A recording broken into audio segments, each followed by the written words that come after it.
pas. Le climat ne nous attend pas. Nos concitoyens sont impatients. La France ne peut se mettre au point mort, encore moins en marche arrière.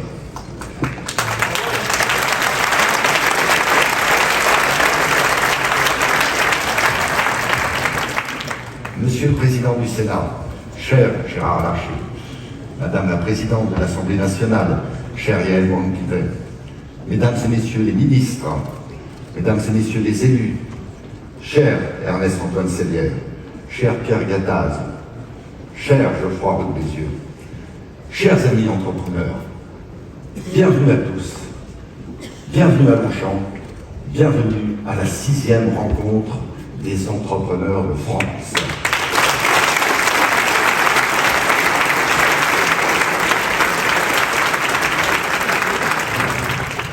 Notre pouvoir, mais aussi notre devoir face à tant d'inconnus, de défis et d'opportunités en France et dans le monde, c'est de tracer une voie. C'est de faire preuve de lucidité, assumer et imposer un principe de réalité. C'est de contribuer à une ambition collective. Notre pays a besoin d'une vision stratégique la plus largement partagée. Il a besoin de se reconnaître, de se réunir autour d'une ambition pour lui-même et pour l'avenir de ses enfants. Il a besoin de se donner le pouvoir de réaliser cette ambition en mobilisant tous les pouvoirs de bonne volonté. Nos entreprises, le MEDEF, sont de ces pouvoirs de bonne volonté tendus vers la réussite de la France. Nous voulons tenir toute notre place et nous la tiendrons. Comment parler de la réussite de la France sans d'abord saluer l'immense succès des Jeux Olympiques?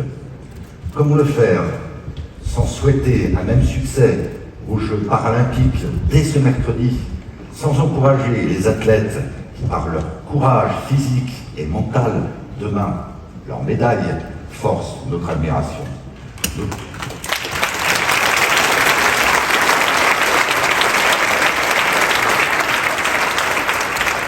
Notre conseil exécutif sera à leur côté pour la cérémonie d'ouverture.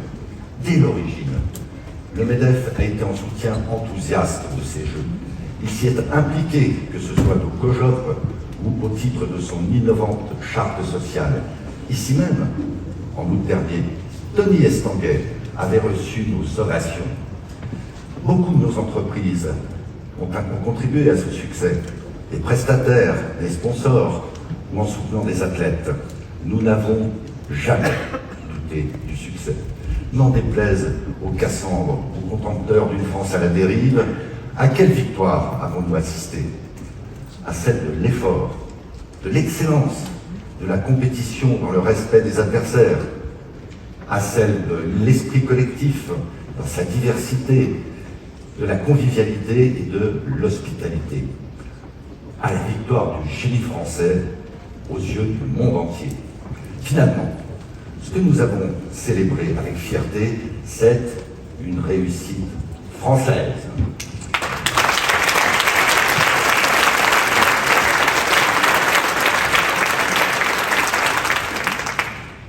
Autant de mots qui nous font vibrer, nous, entrepreneurs. Pour nous, l'échec n'est pas une option. La compétition est notre quotidien. Et le nivellement par le bas nous est insupportable. Donnons-nous le pouvoir de la victoire. Pendant 2 jours, nous allons donc traiter du pouvoir et des pouvoirs. Cette réussite des JO, c'est bien l'expression d'un pouvoir, celui de décider, de prendre son risque, d'aller au bout de sa décision malgré les difficultés, et elles n'ont pas manqué. C'est aussi l'expression de pouvoir, au pluriel cette fois, ceux, privés ou publics, qui ont su conjuguer leurs talents au service d'un projet pharaonique. C'est exactement ce qui fait avancer nos entreprises.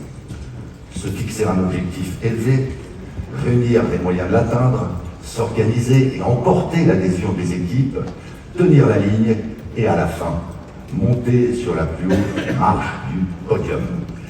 C'est cela que nous appelons ardemment de nos vœux pour notre pays, pour l'Europe. Nous y contribuerons de toutes nos forces. Oui, la France sait gagner quand autour d'une vision, elle s'en donne le pouvoir. Quand elle surmonte ces guerres picrocolines, ces vieilles lunes, ces dogmes, quand elle s'impose de comprendre le monde et ne succombe pas à la nostalgie ou au fatalisme du déclin. Immense merci, immense bravo à tous les acteurs des Jeux Olympiques.